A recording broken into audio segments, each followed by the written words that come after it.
조금 긴 본문입니다. 본래 1절부터 다 읽고 싶었는데 1절부터는 거기 이제 사람들의 숫자가 이렇게 나오고 해서 좀 빼고 15절부터 읽어보면서 이런 생각을 합니다. 하나님께서 하시는 일은 언제나 하나님이 계획하시고 하나님이 진행하시고 하나님이 완성하시며 하나님이 책임을 지신다라는 것. 물론 하나님 혼자 한다는 말은 아닙니다. 하나님은 반드시 사람을 사용하십니다. 사람, 바로 나를 시켜서 어떤 하나님의 유익을 구하고자 하는 것이 아니라 바로 그것은 나를 위한 일이기 때문에 그렇습니다. 그래서 그 일에 반드시 하나님의 사람들을 동참시킵니다. 그런데 성경에서 사람의 역할이라고 하는 것들은 항상 하나님의 일을 방해하고 그르치는 데 앞장서지 거기에 동력하고 하나님의 뜻을 깨달아서 순수하게 하나님의 뜻을 따라가는 경우가 없습니다.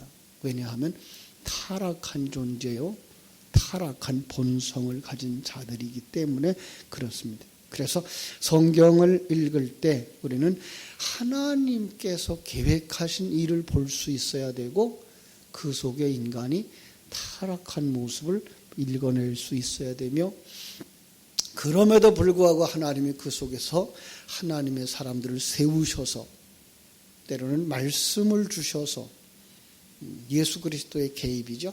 성자 하나님의 개입으로 말미암아 그들이 변화되어지는 모습들을 볼 수가 있어야 되고요. 또 성경이라고 하는 책을 우리가 볼 때에 구약이라고 하는 부분과 신약이라고 하는 부분을 볼 수 있어야 되고, 결국은 구약의 사람들은 그것을 깨닫지 못하는 모습으로 드러나고 있는 것을 보아요. 그래서 거기에 예수가 오셔야 되고 성령이 오셔서 이제 하나님의 사람으로 만들어져 가는 그 과정들을 우리가 읽어낼 수 있어야 할 것입니다. 자, 에스라의 귀환이 과연 하나님의 계획이었을까라는 생각.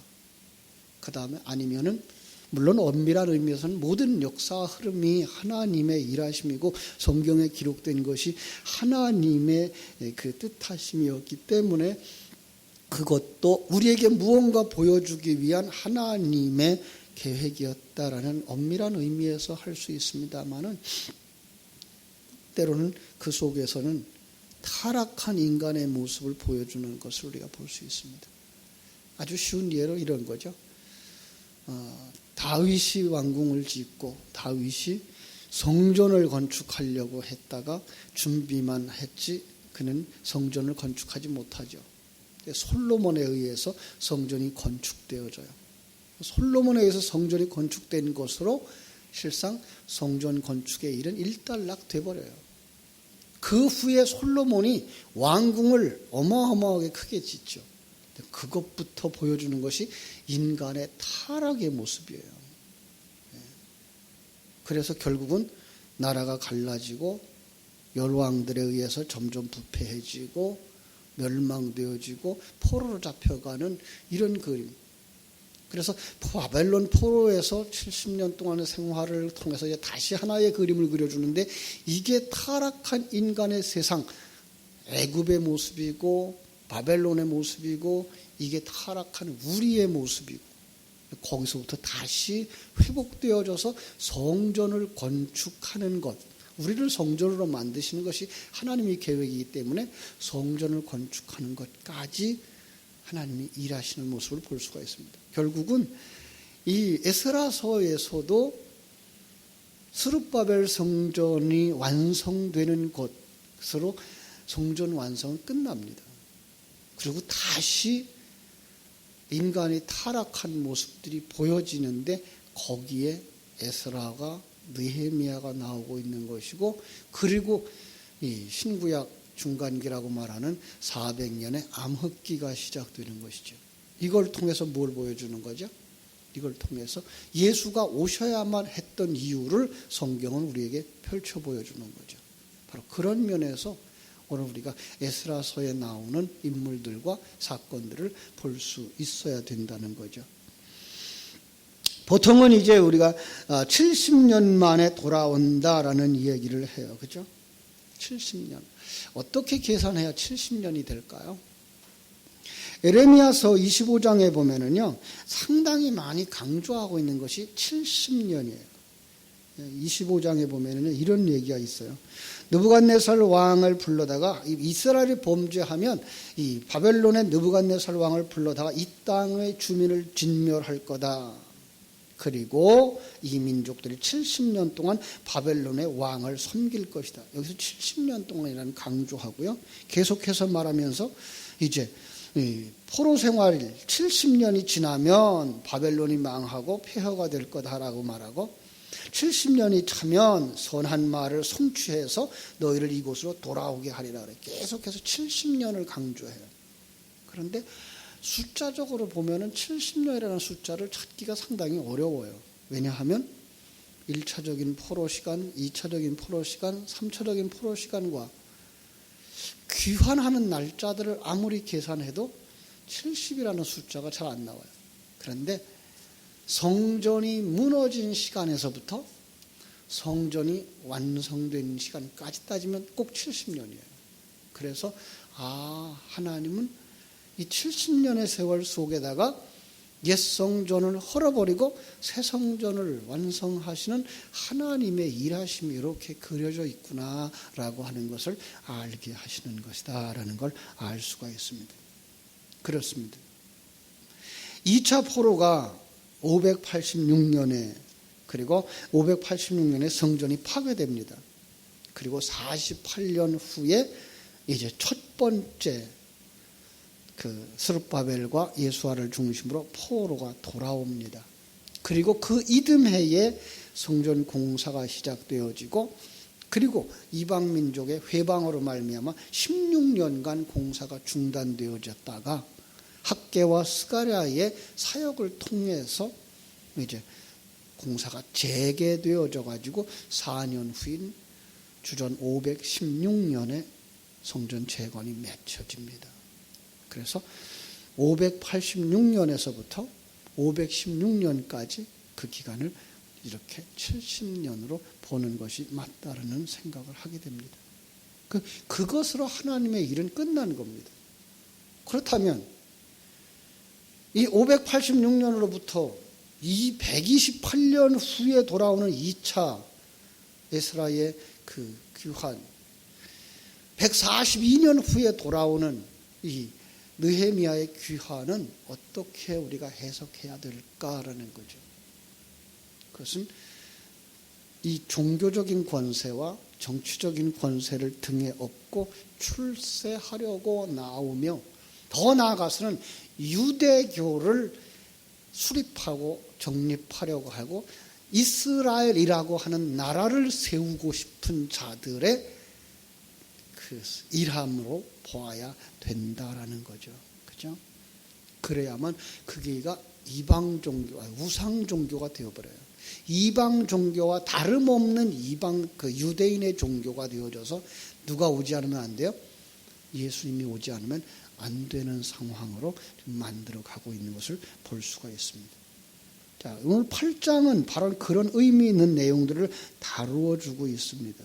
8장은 5단락으로 되어져 있어요. 이렇게 파란 글씨로 쓰여져 있는데 에스라와 함께 돌아온 백성들, 에스라가 레위 사람들을 찾음, 에스라가 금식음하며 간구함, 성전에 바쳐진 예물, 그리고 예루살렘으로 돌아오다 이렇게 나누어져 있는데 자, 이거 몇 가지 한번 살펴보면은요. 아주 그들의 모습이 어떤 것을 지금 만들어가고 있는지 보여주고 있습니다. 1절부터 14절까지 에스라가 함께 돌아온 백성들의 숫자를 다 합쳐보면 1773명이라 그래요. 자, 이 숫자 굉장히 적은 숫자예요. 그리고요, 그들의 부류가 어떤 종류의 사람들인지가 거기에 기록되어져 있어요. 1차 귀환 때에는 42,300명이 넘게 들어왔죠. 자, 그런데 거기에는 모든 부류의 사람들이 다 들어가 있어요. 그런데 놀랍게도 2차 이 에스라와 함께 돌아온 사람들은 숫자도 적을 뿐만 아니라 거기는 아주 몇 부류의 사람만 되어져 있는, 어떤 목적을 위해서 그들이 사람들을 구성해 가지고 왔다라는 것을 우리가 볼 수가 있고요. 그래서 그 내용을 15절에서부터 이제 20절까지 바로 하나님 그 사람의 구색을 맞추고 있는 이 에스라의 목적 있는 행동들을 볼 수가 있습니다. 자, 이런 거죠. 에스라가 레위 사람을 찾는데 바벨론에 의해서 포로로 끌려간 사람들이 어떤 사람들이었는가 하면 아주 중심을 이루었던 사람들이 이제 그 유다 지파 사람, 베냐민 지파 사람, 그리고 유다와 베냐민 지파에 거주하던 지역의 레위 지파 사람들이었어요. 그걸 갖추고 싶은 거예요. 1차에는 모든 지파 사람들이 다 들어갔어요. 종들까지, 남녀 종들까지 들어가고요. 성전 봉사하는 사람 다 들어갔고요. 여긴 지금 그게 안 되니까 자기들은 그래도 유다 지파에서, 베냐민 지파에서, 레위 지파에서만이라도 구색을 갖추려고 하는 거예요. 뿐만 아니라 17절엔 그래서 이렇게 말하죠. 우리 하나님의 성전을 위하여 섬길 자를 데리고 오라. 그죠?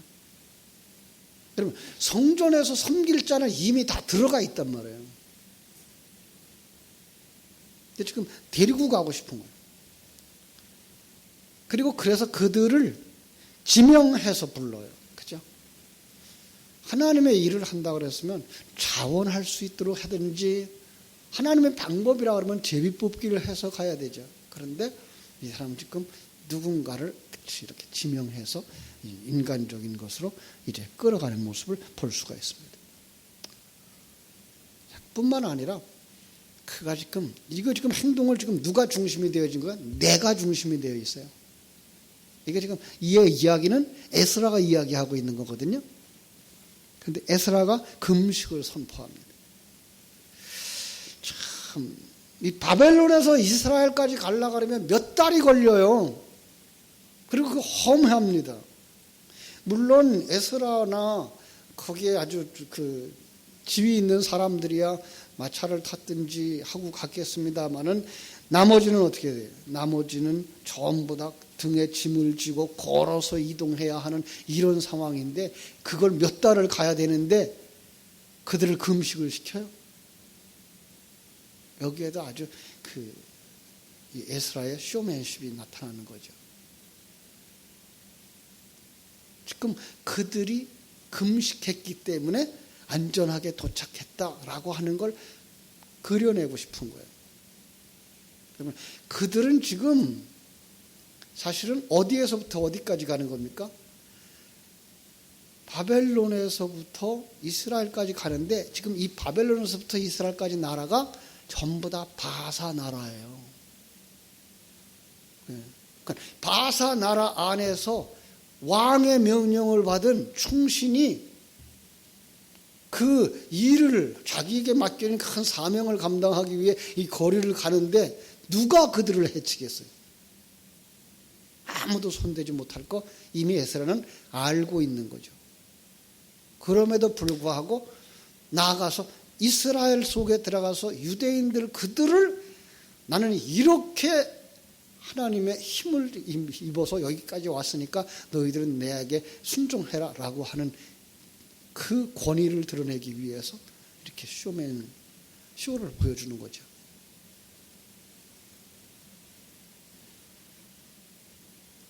사람을 믿지 못해요. 이 에스라는 지금 하나님을 믿는 사람이라고 말하지만 하나님을 믿지 못해요. 사람도 믿지 못해요. 그래서 돌려준 그 그릇도 중간에 누가 훔쳐갔을까 봐 출발할 때도 달고 도착했을 때도 달아서 그들 속에서 어떤 것도 변화가 없음을 확인을 해야 돼요. 누구의 모습이에요? 사람을 믿지 못하는 죄인의 모습이에요. 자, 우리는 조금 더 하나님의 일하심에 대해서 자유로울 수 있어야 되는데 그러지 못한 모습을 볼 수가 있습니다. 자, 이런 모습들을 우리가 봅니다. 더군다나 그가 제사를 드렸다 그래서 그것이 정말 그가 신실한 진정한 신앙인으로서의 예배였느냐, 복음을 깨달아 한 사람들이었느냐, 아니면 아직도 여전히 유대인의 종교에 빠져 있느냐. 우리는 그냥 그걸 유대인들이 유대인의 종교에 빠져서 행하는 행위 자체를 잘했다라고 보는 경향이 많죠. 그죠? 하나님은 그 속에 진정한 진리를 담아서 절기에 맞추고 때에 맞추어서 그 예물을 드리면서 그 속에서 성자 하나님의 일하심을 드러내기 원해서 제사를 하라 그랬던 것이지, 자기들의 그 종교적 열심이나 그 충성도를 드러내기 위해서 제사하라고 한 것은 아니란 말이에요. 그런데 우리는 지금 우리 자신들조차도 종교심에 빠져 있어서 쉽게 그런 것들이 옳다라고 인정을 해주고 있어요. 그래서 지금 유대인들이 유대 종교를 열심히 만들어 가고 있으면 그것도 하나님의 조롱이라고 생각을 하고 하나님의 일하심이라고 생각하고 있는 부분인 거죠. 아니요. 우리는 조금 더 나와서 저들이 저 속에서 복음을 깨닫는 삶을 살았는가, 복음을 깨닫게 했는가를 볼 수 있어야 되고, 그러지 못하다면 이것은 복음적 삶이 아닌, 하나님이 기뻐하는 제사가 아닌 유대 종교를 만들어가는 그 제사였구나, 종교 행위였구나 라고 볼 수 있는 눈들이 열려져야 됩니다. 이건 오늘날 우리도 마찬가지입니다. 그냥 종교 생활을 위한 종교 생활, 예배 시간에 맞추어서 그냥 나와서 예배 순서에 따라서 진행함으로 말미암아서 끝나는 예배, 그것이 아니라 그 속에 정말 생명과 진리의 말씀을 가지고 우리가 이 모임 속에서 기억해야 할 것이 무엇이며, 이 예배를 통해서 우리가 어떻게 결심해야 되며 어떤 믿음의 사람으로 변화되어져야 될 것인가를 붙잡지 못하면 우리는 예배라고 하는 형태의 종교 생활을 할 뿐이지 진정한 신앙생활을 못하는 사람일 수 있다는 것입니다. 바로 이 에스라를 통해서 우리에게 보게 하는 건 바로 그겁니다. 그래서 지금 에스라서에 보면은요, 이 에스라가 계속해서 뭘 강조하고 있는가 하면 나예요, 나. 1절에도 나와 함께 바벨론에서 올라온 족장들을 15절에 21절, 24절, 26절, 28절 계속 강조하고 있는 게 내가 나를, 물론 하나님이라는 이야기도 나옵니다만 그 하나님이라는 이름조차도 나를 드러내기 위한 도구로 이용하면서 자기를 세우고 있는 모습을 우리가 볼 수가 있습니다. 그래서 마지막 절 뭐라고 말해요? 그들이 백성과 하나님의 성전을 도왔다. 예. 여러분, 이런 조서를 보고서 안 도와줄 사람이 어디 있어요? 어떤 조서죠? 7장 26절에서 뭐라 그랬어요? 물론 내 하나님의 명령과 왕의 명령을 준행하지 아니하는 자는 속히 그 죄를 정해서 죽이거나 귀양 보내거나 가사를 몰수하거나 옥에다 가두어라. 왕의 조서예요. 그 조서를 받은 사람들이 어떻게 안 도와주겠어요? 안 도와주면 죽든지 귀양 가든지 재산이 몰수되는데, 그걸 지금 에스라는 누가 했다고 말하고 있는 거예요? 하나님이라는 이름으로다가 가져 포장하고 있는 거죠. 물론 하나님의 허락이 없이는 이런 일들은 일어날 수가 없어요. 마치 선악과를 따먹는 그 일도 하나님이 허락이 있었던 것이고, 솔로몬의 왕궁을 짓는 것도 하나님의 허락이 있었던 거죠. 왜요? 우리에게 무엇이 죄인가, 인간의 욕망이, 타락한 죄인의 욕심이 무엇인가를 보여주기 위해서 과정으로 두셨던 것을 우리는 볼 수 있어야 됩니다. 우리는 지금까지 너무나 에스라를 좋게만 평가해 왔어요. 시작부터. 그러나 성경은 인간의 시작은 바로 죄인이다를 이렇게 끄집어내고 있는 것을 보면서 우리 속에도 자칫 매 순간 나를 만들고 있는 신앙이라고 하는, 예배라고 하는, 종교인이라고 하는 울타리 속에서 그걸 다 이용하다가 나를 세우고 있는, 그 제일 쉽게 속아 넘어가는 사람들이 목사일 수 있죠. 자기를 세워가는. 정말 우리는 거기서 조심하지 않으면 하나님의 생명을 전하고 하나님의 일하심을 함께 나누는 생명의 종교로 가지 못하고 목사 중심의, 교주 중심의 종교 집단으로 만들어져 갈 수 있다는 거 경고로 받으면서 오늘 하루도 하나님이 함께 하심을 누리는 생명을 가진 사람들로서의 삶을 살기 위해서 기도하고 몸부림치는 복된 하루 되시기를 주님의 이름으로 축원합니다. 기도하겠습니다. 하나님 우리 아버지 크신 은혜와 사랑을 감사하옵고 감사합니다.